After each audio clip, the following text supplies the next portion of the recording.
नमस्कार, आप देख रहे हैं दिल्ली लाइव। मैं हूं आपके साथ तुषार कौशिक। राजधानी दिल्ली के पांडव नगर इलाके के अंदर बीजेपी कार्यकर्ताओं ने मकर संक्रांति के मौके पर कार्यक्रम का आयोजन किया। कार्यक्रम में दिल्ली बीजेपी अध्यक्ष आदेश गुप्ता, क्षेत्र के विधायक अभय वर्मा समेत सैकड़ों कार्यकर्ता मौजूद रहे और एक दूसरे को मकर संक्रांति की बधाई दी। इस मौके पर बीजेपी कार्यकर्ताओं ने बाइक रैली भी निकाली।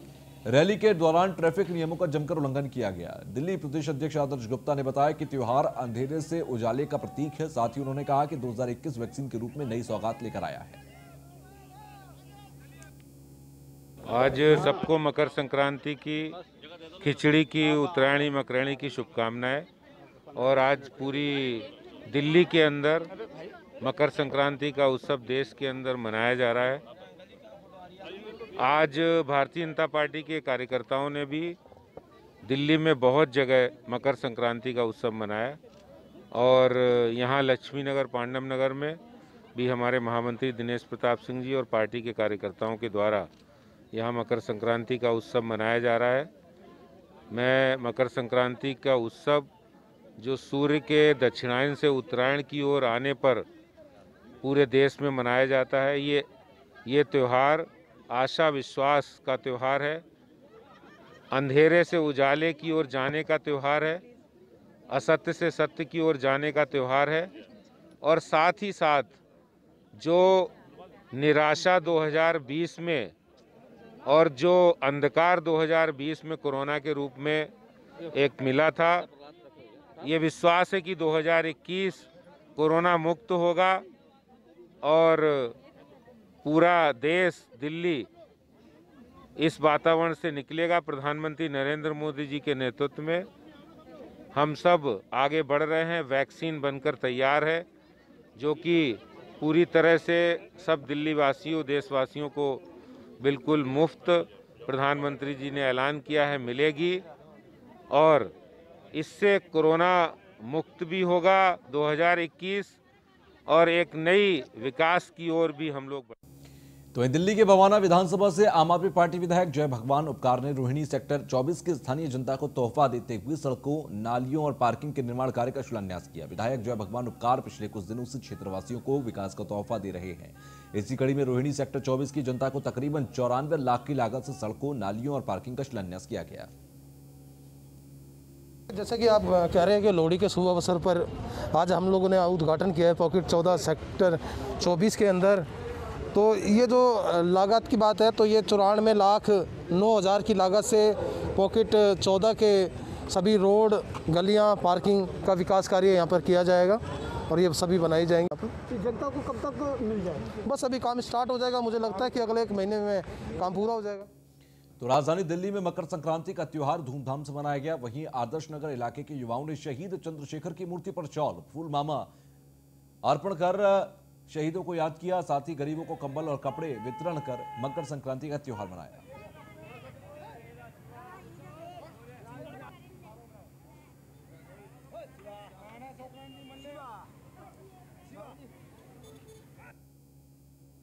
भाई साहब जी, मकर संक्रांति का त्यौहार है जो कि पूरी दुनिया के अंदर मनाया जाता है, तो उस त्यौहार को मना रहे हैं। तो इस त्यौहार को कैसे मना रहे हैं आप लोग?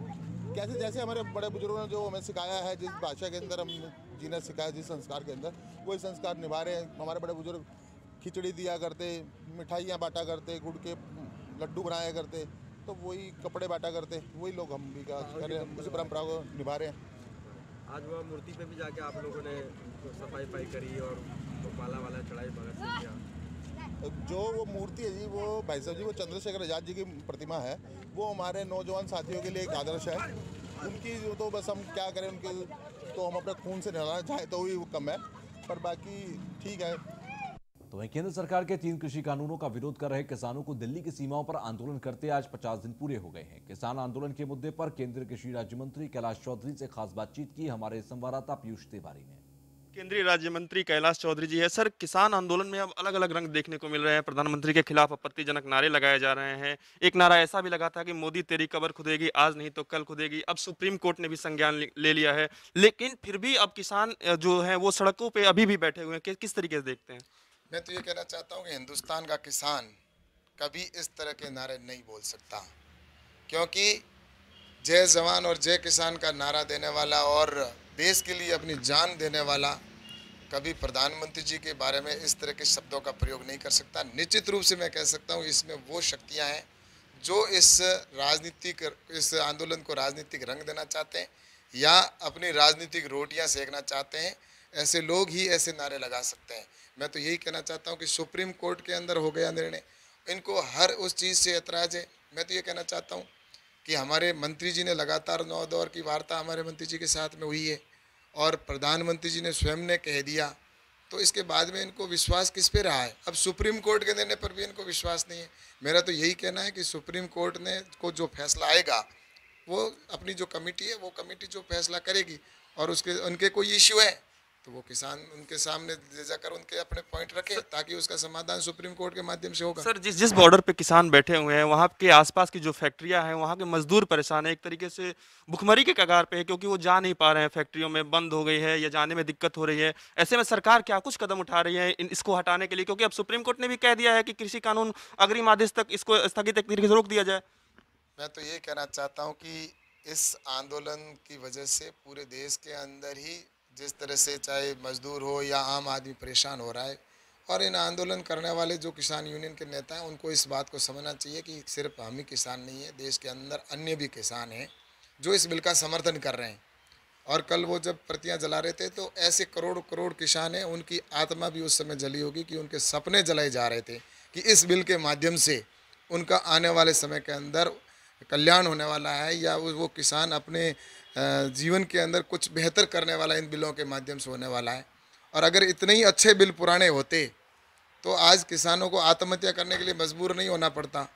और पहले बिल तो कानून तो चल ही रहे थे लेकिन उसके अंदर संशोधन करने की आवश्यकता थी, इसीलिए किया गया। और ये किसान यूनियन की मांग रही हमेशा और किसानों ने आंदोलन करके और कई बार कहा है कि हमारे स्वामीनाथन के आयोग की सिफारिश को कब लागू करेंगे या कब हमें आज़ादी मिलेगी। तो इन बिलों के माध्यम से स्वामीनाथन आयोग की सिफारिश भी लागू हुई है और इस देश के किसान को 73 साल बाद आज़ादी भी मिली है। सर, पंजाब और हरियाणा के किसानों की अगर हम बात छोड़ दें तो ज़्यादातर किसान इसका विरोध नहीं कर रहे हैं। ऐसे में अब सरकार अगला कदम क्या उठा रही है? क्योंकि अब या तो किसानों को भी दिक्कत हो रही है, पुलिस प्रशासन वहाँ खड़ी है इस सर्द हवाओं में, उनको भी दिक्कत हो रही है, तो सरकार अगला कदम क्या उठा रही है ताकि इस मामले को ख़त्म किया जाए? अब ऐसा है कि सरकार तो निरंतर प्रयास कर रही है, उनसे हाथ जोड़कर निवेदन कर रही है और अभी भी हम तो निवेदन ही कर रहे हैं कि आप ये जो हठधर्मिता का जो या जिद का है वो निर्णय बदले और अपने घर को लौटें ताकि देश के अंदर जो विकास की कड़ी शुरू हुई है, विकास जिस गति के साथ में हो रहा है उस गति के अंदर बाधा न बने इस देश के लिए। और मैं तो इतना ही कहूँगा कि किसान यूनियन के नेता हैं तो निश्चित रूप से इस बात को समझें कि इससे कोई हल नहीं निकलना है। हल तो सिर्फ बातचीत से या उनके जो इशू है जिनके ऊपर उनको कोई शंका है समाधान करने के लिए भारत सरकार खड़ी है। अब तो उनको कोर्ट में भी जाना है, कोर्ट के अंदर रिपोर्ट देनी है, तो वो अपने निष्पक्ष कमेटी के सामने जाए और ताकि कोर्ट समय पर निर्णय देगा तो इस समस्या का समाधान हो पाएगा। जी बिल्कुल, तो ये थे हमारे साथ कैलाश चौधरी जी जिनका कहना है कि सरकार बातचीत के लिए तैयार है और किसान अपने घर जाए, सरकार किसानों के हित में सोच रही है। न्यूज़ ऑन इंडिया के लिए पीयूष तिवारी, नई दिल्ली। तो वहीं न्यूज़ वन इंडिया ने करोलबाग विधानसभा वार्ड नंबर 92 के पूर्व डिप्टी मेयर और वर्तमान पार्षद राजेश लावा से खास बातचीत की। इस खास बातचीत में उन्होंने दिल्ली सरकार पर एमसीडी के 13,000 करोड़ रुपए दबाने को लेकर निशाना साधा। मौजूद हैं करोलबाग 92 वार्ड के निगम पार्षद राजेश लावड़िया जी जो कि पूर्व डिप्टी मेयर। इनसे हम चर्चा करेंगे 4 से 5 महीने की सैलरी ना मिलने से सफाई कर्मचारी नाराज, आज दिल्ली है कूड़े की ढेर पर। इसके लिए किसको जिम्मेदार मानते हैं, पार्षद जी से हम बात करेंगे। सर एक बार नाम। मैं राजेश लावड़िया, उत्तरी दिल्ली नगर निगम का पूर्व डिप्टी मेयर, निगम पार्षद, करोलबाग 92 वार्ड एन। तो सर जिस तरीके से देखा जा रहा है 5 दिन से लगातार 5वां दिन है, 5 महीने की सैलरी ना मिलने से नाराज सफाई कर्मचारी रोड पर, दिल्ली कूड़े की ढेर पर, क्या कहें किसको दोषी मानते हैं? इसका जिम्मेदार दिल्ली की सरकार है, दिल्ली के मुख्यमंत्री केजरीवाल जी इसके जिम्मेदार हैं। क्यों नहीं एमसीडी का फंड वो देते, ये बेईमानी कर रहे हैं। एमसीडी का फंड देना चाहिए, नगर निगम के सारे कर्मचारियों की सैलरी को तुरंत रिलीज करना चाहिए। 13,000 करोड़ रुपए जो हमारा बकाया है उनको हमें देना चाहिए। तो जिस तरीके से देखा जा रहा है कि लगातार पूरी दिल्ली में जगह गली गली मोहल्ले मोहल्ले इलाके में कूड़े का ढेर लगा है, इससे कितनी बड़ी बीमारी फैलने का डर है। इसकी सारी चीज़ों की जिम्मेदारी मुख्यमंत्री अरविंद केजरीवाल जी की है। क्यों नहीं उनकी सैलरी देते, क्यों नहीं नगर निगम का फंड वो जारी करते। ये सारे पाप जो कर रहे हैं केजरीवाल जी, इसको आने वाले समय के अंदर जवाब देगी दिल्ली की जनता। लेकिन सफाई कर्मचारी जो हैं वो जोनों के बाहर, नॉर्थ एमसीडी के जितने भी जोन हैं सभी जोनों के बाहर कोई कटोरा लेकर भीख मांग रहा है, कोई किसी तरीके के प्रदर्शन कर रहे हैं अपनी सैलरी को। उनका कहना है कि हमारे परिवार में एक रोटी खाने को नहीं, किराएदार किराया मांग रहे हैं, घर के बर्तन फेंक रहे हैं। तो क्या ये जिम्मेदार केवल दिल्ली सरकार है, एमसीडी नहीं है? ये सारी जिम्मेदारी दिल्ली की सरकार की है। हमारे तीनों मेयर उनके घर के ऊपर रात दिन बैठे रहे, पर मुख्यमंत्री ने उनसे मिलने की भी ज़रूरत नहीं समझी और हमारे फंड के लिए वो वहाँ गए थे और वो गाड़ी के अंदर बैठे रहे। गाड़ी से उतर के हमारे तीनों मेयरों से उन्होंने बात तक नहीं करी। दिल्ली के अंदर कर्मचारियों की सैलरी क्यों नहीं देते वो, क्यों नहीं हमारे फंड देते 13,000 करोड़ रुपए जो हम उनका 5-5, 6-6 महीने की तनख्वाह वो रिलीज करें। एक प्रावधान के नाते दिल्ली की सरकार को भारत सरकार फंड देती है और उन्हीं के कमीशन ने ये कह दिया कि 13,000 करोड़ रुपए नगर निगम के देने हैं। देते क्यों नहीं है? वो कमेटी जो थी वो दिल्ली सरकार की कमेटी थी जिन्होंने कहा कि 13,000 करोड़ रुपए एमसीडी के निकलते हैं। तो दूसरी तरफ आम आदमी पार्टी के मुखिया अरविंद केजरीवाल लगातार एमसीडी पे निशाना साध रहे हैं कि जो केंद्र सरकार शासित एमसीडी इन्हीं की है और ये अपने जो सफाई कर्मचारी डॉक्टर ने इनका पैसा नहीं दे पा रहे। तो हम कहाँ से इनको पैसे, हमने तो पहले ऑलरेडी पैसे दे दिए हैं। अगर उन्होंने ऑलरेडी पैसे दे दिए होते तो उनके कमीशन ये नहीं कहता कि 13,000 करोड़ रुपए एमसीडी का निकलते हैं। ये बेईमानी नहीं तो क्या है? कमीशन के आधार के ऊपर हमें पैसे दें और 13,000 करोड़ रुपए हमारे रिलीज करें। बेचारे सफाई कर्मचारी कैसे कैसे काम करते हैं, रात दिन कूड़ा उठाते हैं, डॉक्टर कोरोना के काल के अंदर लगे रहे हैं। दिल्ली की सारी व्यवस्थाएं जो मुख्यमंत्री ने खराब कर रखी हैं एमसीडी की। आपने देखा कि करोलबाग 92 वार्ड से पूर्व डिप्टी मेयर, वर्तमान के निगम पार्षद बीजेपी से निगम पार्षद हैं, इनका साफ तौर पे कहना है कि दिल्ली सरकार जिस तरीके से हमारे सफाई कर्मचारियों और डॉक्टर नर्स के साथ दुर्व्यवहार कर रही है, ये नहीं चलेगा। उनको हमारे सफाई कर्मचारियों के पैसे निगम को देने चाहिए और निगम तभी उन पैसों को सफाई कर्मचारियों तक पहुँचा पाएगी। गौतम तिवारी, न्यूज़ 1 इंडिया, दिल्ली मौजूद है। तो कोरोना महामारी से निपटने के लिए मेडिसिन देने की तैयारी 16 जनवरी से शुरू हो जाएगी। वैक्सीनेशन को लेकर राजधानी दिल्ली में क्या है तैयारी, इसकी जानकारी को लेकर आम आदमी पार्टी राज्यसभा सांसद सुशील गुप्ता से खास बातचीत हुई। महामारी मैं समझता हूँ कि दिल्ली में तो काफ़ी कंट्रोल के अंदर आ चुकी है और वैक्सीनेशन भी अब तैयार है। देश में टीकाकरण की शुरुआत हो रही है। अरविंद केजरीवाल जी ने केंद्र सरकार से निवेदन भी किया है कि कोरोना के दौरान बहुत से बेरोजगार हो गए हैं, गरीबी है, अर्थव्यवस्था कमज़ोर आ चुकी है, तो टीकाकरण मुफ्त होना चाहिए। लोगों को कोरोना की वैक्सीन मुफ्त में मिलनी चाहिए और उन्होंने ये भी कहा कि अगर केंद्र सरकार नहीं दे पाएगी तो दिल्ली सरकार इसको मुफ्त में देगी और दिल्ली के सभी लोगों को कोरोना की वैक्सीन मुफ्त में मिलेगी। कहीं ना कहीं सर लोगों के मन में जो डर है कि वैक्सीन सभी तक मिलेगी या नहीं मिलेगी, या इस तरीके का कि आम व्यक्ति को भी वो मिल पाएगी या नहीं मिल पाएगी, इसके बारे में आप क्या कहना चाहते हैं? नहीं, मुझे ऐसा लगता है कि कोरोना वैक्सीन 2 दिन पहले और 2 दिन बाद मिलेगी तो सबको, क्योंकि हिंदुस्तान के अंदर भी कोरोना वैक्सीन तैयार हो चुका है और हिंदुस्तान के अंदर काफ़ी और कंपनियां कोरोना वैक्सीन तैयार करने के अंदर लगी हैं और सारी दुनिया की कंपनियां भी लगी हुई है। सारे दुनिया के देश भी चाहते हैं कि कोरोना वैक्सीन सबको मिले।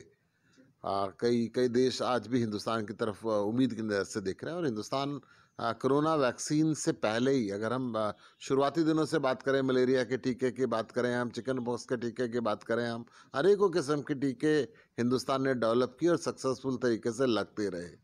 आज कोरोना वैक्सीन दिल्ली सरकार पूरी तरीके से तैयार है। 81 सेंटर दिल्ली गवर्नमेंट ने बनाए हैं।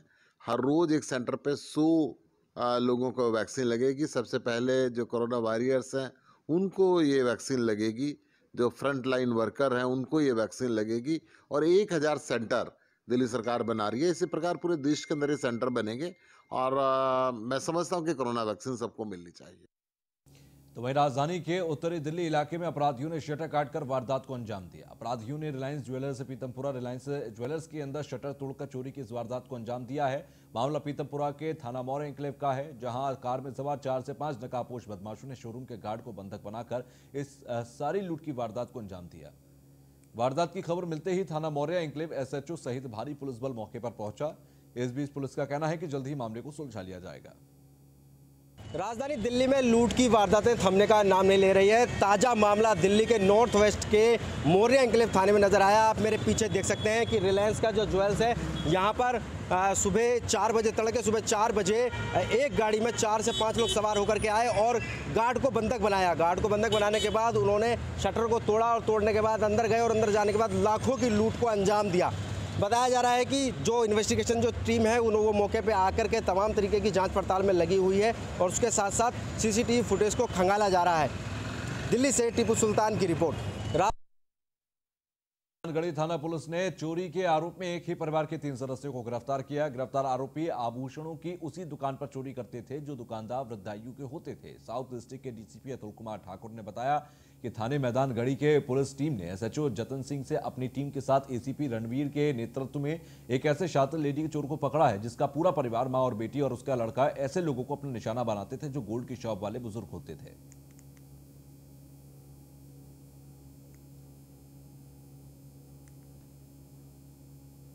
तो वहीं नॉर्थ दिल्ली के सराय रोहिला पुलिस ने एक नौकर को गिरफ्तार करने में सफलता प्राप्त की। दरअसल नौकर अपने मालिक की दुकान का ताला तोड़कर 3 लाख रुपए लेकर फरार हुआ था। पुलिस ने उसके कब्जे से चोरी की गई रकम भी बरामद की है।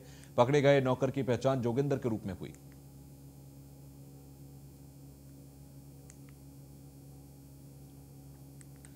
तो वहीं राजधानी दिल्ली के सफदरजंग अस्पताल के अंदर ओपीडी की 4थी मंजिल में सिस्टर चेंजिंग रूम के अंदर आग लगने से अफरा तफरी मच गई।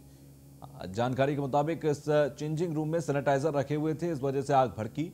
घटना की सूचना मिलते ही फायर ब्रिगेड की गाड़ियां मौके पर पहुंची। दमकल विभाग के कर्मियों ने जल्द ही आग पर काबू पा लिया। 40 मिनट करीब कंट्रोल रूम में सुपरवाइजर राम नरेश जो ट्रिक सिक्योरिटी गार्ड के हैं, उनका मैसेज आया और उन्होंने बताया कि ओपीडी में 4 फ्लोर के ऊपर आग लग चुकी है। तुरंत जो हमारे तैनात मार्शल और गार्ड थे उनको ऑर्डर दिया गया कि उन्होंने 2 मिनट के अंदर 4th फ्लोर आईओटी में रिपोर्ट किया। जो भी फायर इक्विपमेंट थे, फायर एक्सटिंग्विशर, पाउडर टाइप, जहाँ जिस टाइप के भी इक्विपमेंट थे, गार्ड ने लेके और करीब 30 और 40 मिनट में उस आग को कवर कर लिया। तब तक काफ़ी धुआं भर चुका था बिल्डिंग के अंदर, शीशे तोड़े गए और तहाँ जो सिविल पब्लिक जो आसपास आ रहे थे उनको बता दिया गया कि आप अंदर ना आएँ। वहाँ गार्ड लगा दिए गए, ओपीडी एरिया को खाली कर दिया गया। तो करीब